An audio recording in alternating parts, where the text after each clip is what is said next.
Hey guys, this is Kelly, and this is a tip that you can do to have your food ready in the Instant Pot whenever you want it, and you can put anything in there and it won't spoil.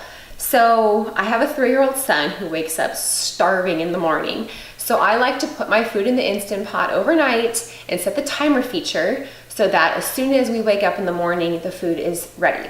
But instead of having the food sit in there overnight and get warm and not be refrigerated, I came up with a tip that will help keep it fresh.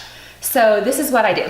This is some spinach. I have a steamer rack in here. You don't need one if you don't have one. You can put your food directly into the pot. So what I do is I put the food in the pot. Now I take ice and I pour ice on top of whatever I'm cooking. Now overnight, the ice is going to melt, and that is going to become the liquid that the Instant Pot will use to steam the food. So the way that you set the timer feature is you click this button that says timer, but first you want to select the setting. So I want to steam the spinach. Let's see, close my lid. For 4 minutes, that's fine. Now I'm going to hit timer.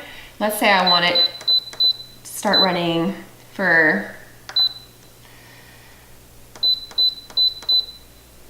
10 hours and 50 minutes from now. And that way in 11 hours, it will be ready.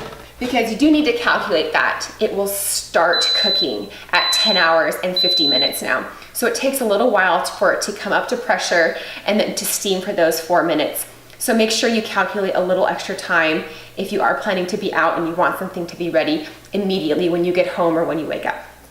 Okay, so this is just one tip that I have. I'm planning to make more videos with other tips for cooking with the Instant Pot. I would love if you could subscribe so that you don't miss the next one. Thank you so much. Bye.